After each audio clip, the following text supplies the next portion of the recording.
Hey, it's Kasha. So for today's video, I wanted to do a top 5 pieces of advice for new moms who also have diabetes.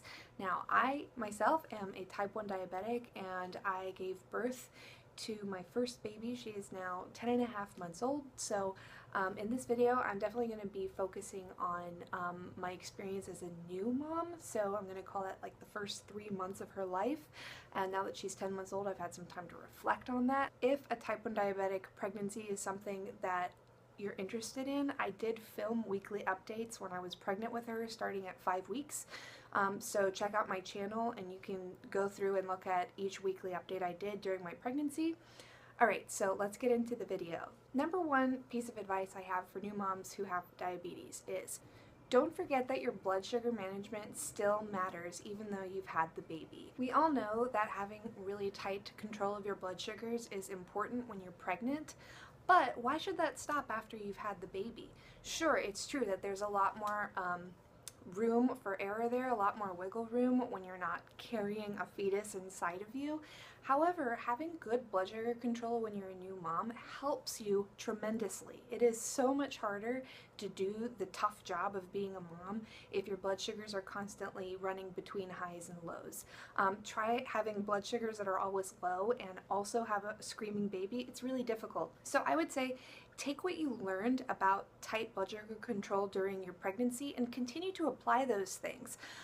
You don't have to be as strict as you were when you were pregnant, but just think about all of the things you learned about how to have good blood sugars when you were pregnant.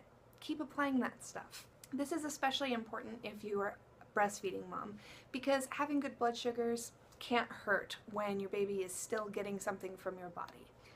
Tip number 2. So this is going to run a little bit contrary to what I just said, but I hope that it doesn't completely invalidate my first point. Reward yourself. You just spent 9 months keeping your blood sugars in the tightest control they've probably been the whole time you've been diabetic. It was hard work.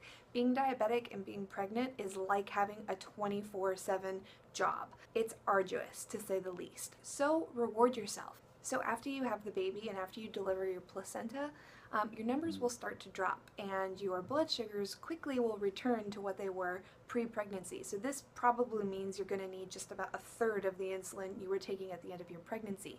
Use this to your advantage. Definitely when you're still at the hospital recovering after giving birth, make yourself a bag of treats that you weren't allowed to have when you were pregnant, like Oreo cookies or whatever that you restricted during pregnancy. Have those on hand so that after you have the baby and you experience some lows, treat yourself. This is a good time to reward yourself for all of the hard work you did over those last 9 months. Now, especially if you're breastfeeding again, your blood sugars are going to continue to run low for the next couple weeks. Now, this is different for everybody, but in my case, I'd say the first 3 or 4 weeks of breastfeeding, I had a lot of lows, and I kept, in my case, I kept granola cereal on hand, and I would have, cereal with almond milk. I just think that it's a really tasty treat, and it's something I never eat, especially when I was pregnant. I didn't eat that, so I kept that on hand and treated myself when my numbers would be running low because of all the breastfeeding.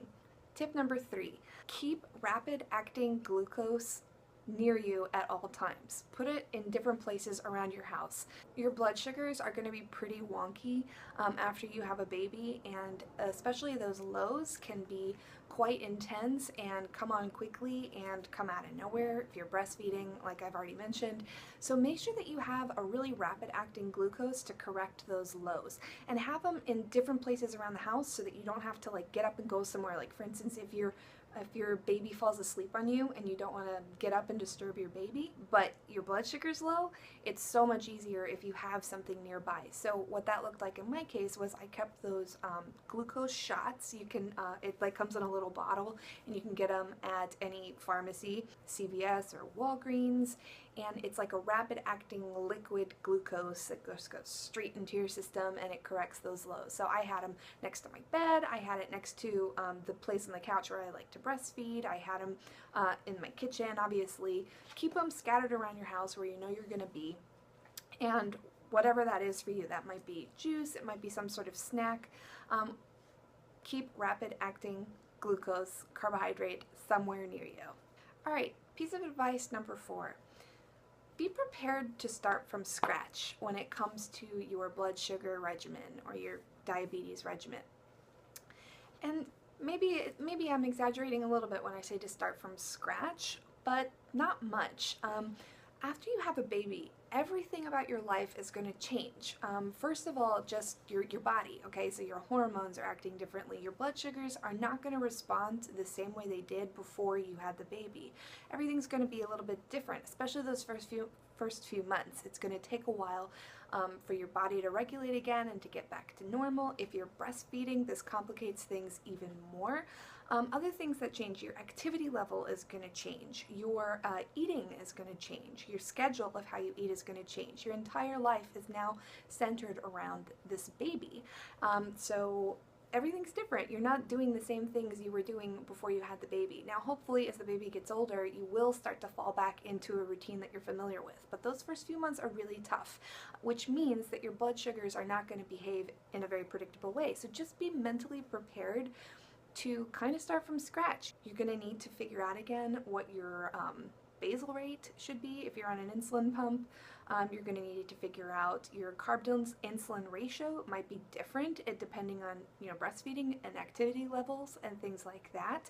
You're going to need to figure out how food affects you depending on when you eat it, how much sleep you've lost. I mean, everything's going to be different. Your blood sugars are going to be tough again, so just be prepared. Make sure you have a support system in place, whether that's your doctor, whether that's your significant other, a parent, somebody. Have a support system in place because it's going to be tough to get everything back into control, especially when you're trying to take care of this new baby who requires all of your attention, who has time for themselves, right?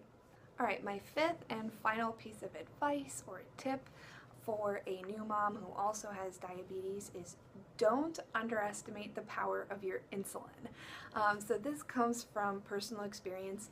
One of the things that happened to me, at the end of your pregnancy, you're taking way more insulin than you ever have in your life because your body is resistant to insulin and you need sometimes twice as much, 3 times as much insulin to cover the same amount of carbohydrate that you did before you were pregnant.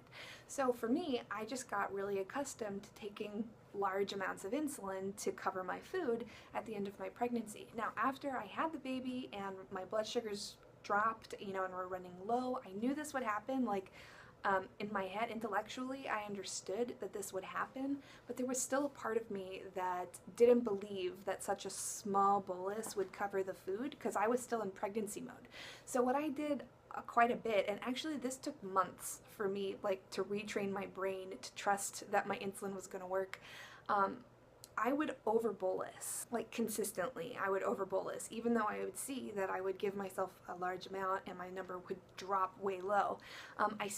There was just a part of me that was in pregnancy mode. You had the baby, you delivered that placenta, your body is no longer resistant to insulin. So don't over-bolus because it can create even more problems, and this relates back to what I said also about having to reestablish your blood sugar regimen, how much insulin you're giving yourself. This plays a role in that as well. You're still going to be in pregnancy mindset and you're going to have to retrain yourself of what your body does now that you're not pregnant, now that you're breastfeeding or whatever. Alright, so those are my 5 tips for you guys. I hope that you find them helpful. There are of course a lot more things that I could talk about, but I think it would be more useful if we continued this conversation down below in the comment section.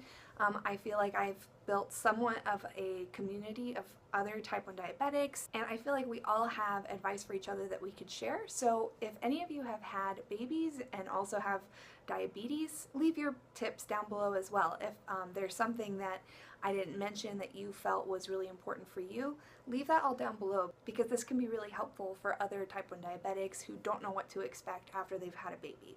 So thank you as always for watching. Your support means a lot to me, and I will see you guys in my next video. Bye!